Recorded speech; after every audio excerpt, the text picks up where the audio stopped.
Hop là, me voilà. Bon, comment ils vont? Personnellement, ça va plutôt très bien. Il commence à faire chaud, il commence à faire beau. L'été arrive. Alors que certains profiteraient en allant faire des grandes randonnées, en allant boire un verre en terrasse ou en allant faire du bivouac à la montagne. Nous, aujourd'hui, nous allons nous enfermer pour continuer notre histoire d'horreur. Toi, je te vois venir. Ah, c'est cette personne. T'as pas encore vu la partie 1. Eh ben, qu'est-ce que t'attends? Va regarder la partie 1. Fonce. Sinon, je suis pas sûr que tu comprennes tout à cette vidéo. T'inquiète pas, je te garde une place bien au chaud. Moi, je reste là. Allez, on va pouvoir y retourner. Mais avant ça, petit résumé de ce qui s'est passé dans la partie 1. Évidemment, en anglais. Parce que c'est plus stylé en anglais. Let's go. Jeans is a young YouTuber who just passed the 1,000 subscribers. For the occasion, he shot a video in which he tries to survive 10 days in a forest, alone and without phone. One evening, a young man named David falls off the camp of Jeans. The two men sympathize and David sleeps in the hut of Jeans. Pretty hot, yeah. In the early morning, there is no more business, so Jeans decides to return to his car, which disappeared.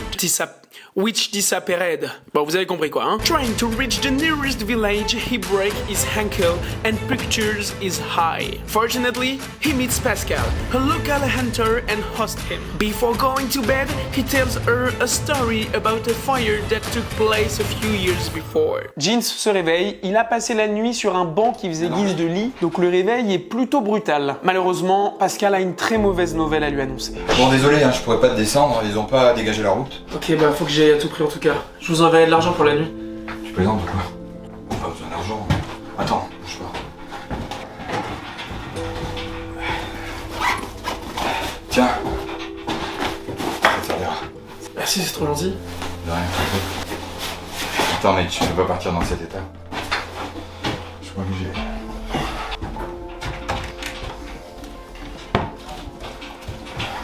Qu'un médecin à ta jambe. Merci. Bon, ça enlève pas la douleur, mais au moins tu pourras marcher. Ok, bah merci beaucoup. Voilà, de rien. Ça te serve à toi. Bon, je vais chercher du bois. À ce moment-là, il ne comprend pas ce qu'il se passe, mais il a le sentiment d'être en danger. Je l'ai pas encore dit aujourd'hui, mais c'est bizarre. Qu'est-ce que vous foutez là?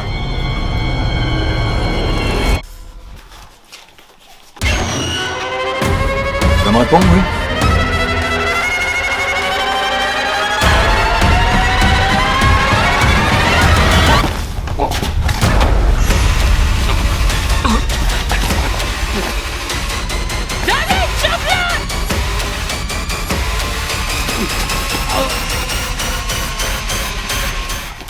RIP, Pascal. Merci pour tout ce que t'as fait. Un ange parti trop tôt. Néanmoins, ce geste héroïque a permis à Jeans de gagner quelques secondes qui vont être très précieuses. Oubliant sa douleur à la cheville qui n'a évidemment pas eu le temps de guérir en une seule nuit, Jeans tape le plus grand sprint de sa vie direction la forêt. Et pas la forêt, La forêt. Non, pas celle-là. La forêt, quoi. C'est... The Forest.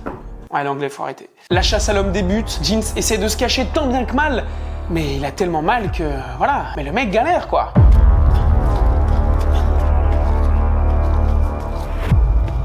T'es où?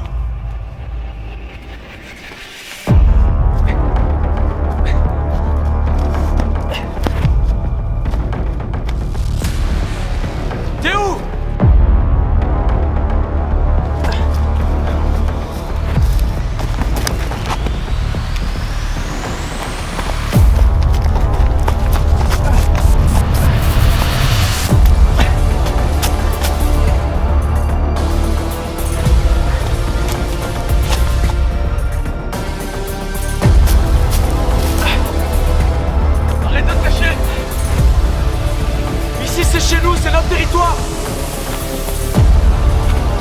Heureusement, Jeans il a pas mal joué à Minecraft et il va ouvrir le sac à dos que Pascal lui avait donné et il va crafter un objet qui va sûrement lui sauver la vie.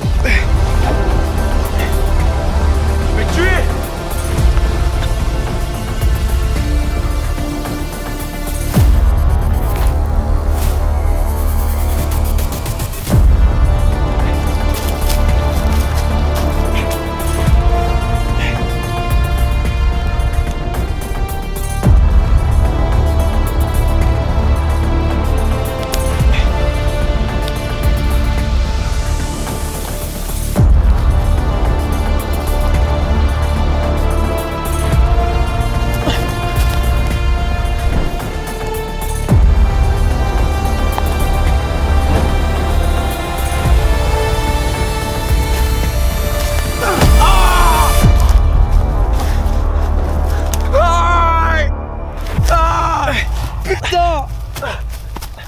Le plan fonctionne et merci Minecraft. Il y a Pascal et Minecraft c'est genre là. Minecraft dépasse quand même Pascal, on va pas se mentir. Pas le temps de réfléchir. Pendant que David est en train d'agoniser de douleur, Jeans reprend sa route. Il court le plus vite possible, mais sa cheville lui fait horriblement mal. Heureusement que Pascal lui avait donné cet attel. Il court pendant plusieurs heures jusqu'à l'épuisement. Il va quand même prendre une petite pause, mais pas sûr qu'elle soit de tout répit. Ah. C'est ça ton petit bijou? Ah.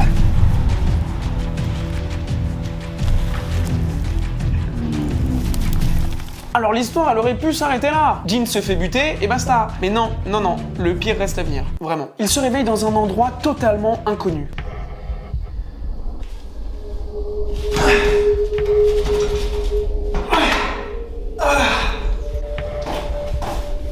C'est bon. Notre amitié est réveillée. Vous êtes qui, putain? Calme-toi. T'as encore bien beaucoup de force pour crier comme ça. Je comprends mieux pourquoi tu nous as donné autant de fil à repas. Vous voulez quoi? T'as quoi à l'œil? Je peux rien te faire.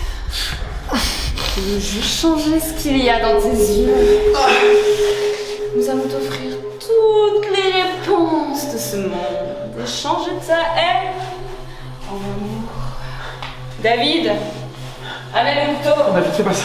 Non, non. Tais-toi. Non. Tu sais. Nous sommes ici. Tu gosserais. Tu nous as choisis. Nous sommes devenus des êtres différents. La souffrance, nous ne la connaissons plus. Il n'y a que la joie de servir notre sauveur. Et nous allons enfin pouvoir lui offrir un réceptacle digne de son nom. Lâchez-moi. Pour ça, il faut procéder au rituel. Pour commencer, le symbole. David, s'il te plaît. Non. 1000 Je sais pas. 993. S'il te plaît.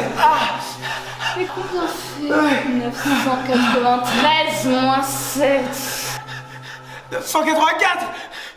Arrête. Il est dans un état affreux, littéralement aux portes de la mort. Ouais, c'est pas beau à voir, hein. D'ailleurs, ça me rappelle quelque chose, cette histoire de torture avec des calculs. Si t'as une petite idée, je te laisse me la dire en commentaire. À savoir que cette méthode de torture, elle est utilisée afin que la victime ne s'évanouisse pas ou ne tombe dans un état de folie. Autrement dit, c'est pas gentil, quoi. Alors, ils auraient pu, je sais pas, un truc un peu crazy, ramener une chèvre qui lui léchoue les pieds, quoi. Ça, c'est déjà torture, hein. Là, c'est un peu vénère, quoi. Un peu plus tard, il se réveille. Il ne sait évidemment pas l'heure qu'il est. Il voit un léger rayon de soleil, donc il comprend que c'est la journée. Aux portes de la mort, il observe son corps qui tombe en lambeaux. Soudain, David arrive avec une gourde.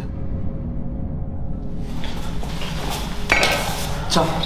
Qu'est-ce que Tu dois boire tout ça. c'est quoi? Bois.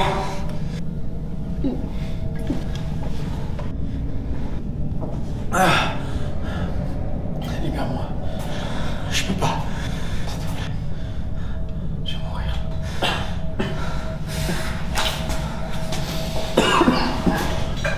Jeans boit l'entièreté du contenu de la gourde et peu après, il commence à avoir des hallucinations.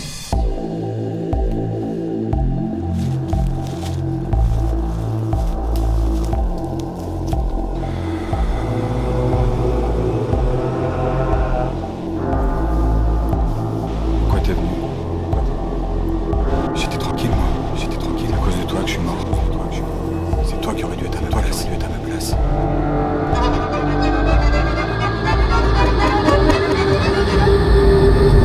Il se réveille en sursaut. Toujours attaché, il remarque qu'il a des pansements sur son corps. Tout à coup, l'inconnu ressurgit.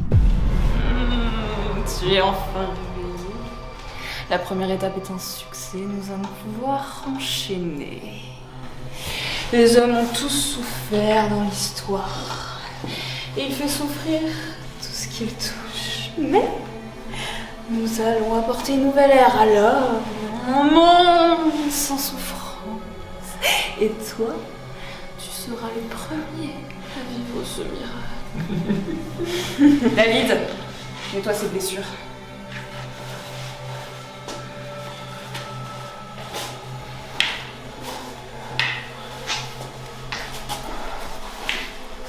Pardon. Pardon pour tout ce qu'on te fait. Pourquoi tu me sens ça? Je sais que c'est inhumain, mais c'est pour ton bien. De toute façon, on n'a plus le choix. On peut pas revenir en arrière là. Tu vas voir. Là, t'as mal, mais bientôt tu souffriras plus. Tu seras comme un oiseau libéré de sa cage. Je te promets. Hey. Mais Jeans, mais... Qu'est-ce qui t'est arrivé? Bah, je me suis rendu à l'endroit où tu devais camper. Je pensais que t'avais abandonné, mais bon, je te connais. Et... je t'ai dit qu'il t'était arrivé une galère. Et comment t'as trouvé cet endroit? Bah, quand j'étais là-bas, j'ai vu un mec qui remplissait sa gourde. Il avait une trace rouge sur le visage, et je l'ai suivi. Et puis il m'a mené jusqu'à ici. Ça va? Faut qu'on parte. On part.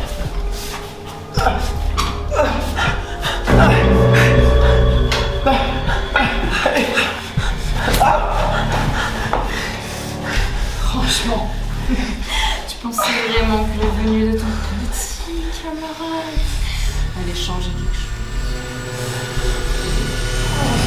Et c'est la fin pour aujourd'hui. Et oui, déjà. Ouais, je sais que vous mourrez d'envie de connaître la suite. Vous connaissez le dicton. Une de perdue, 10 de retrouvée. C'était pas ça du tout. Jamais 203. Voilà. Ça, c'est mieux. En effet, il reste une dernière partie à cette histoire. Alors, si tu veux la connaître, eh bien, abonne-toi. C'est pas compliqué. D'ailleurs, n'hésite pas à me dire en commentaire ta théorie pour la suite de l'histoire. Allez, on se dit à toutes bientôt. Quoi? Personne ne dit ça? Ouais, mais moi, j'aime bien. Allez. Ciao, ciao. Waouh. Il faut que je bosse les fins de vidéo, c'est affreux.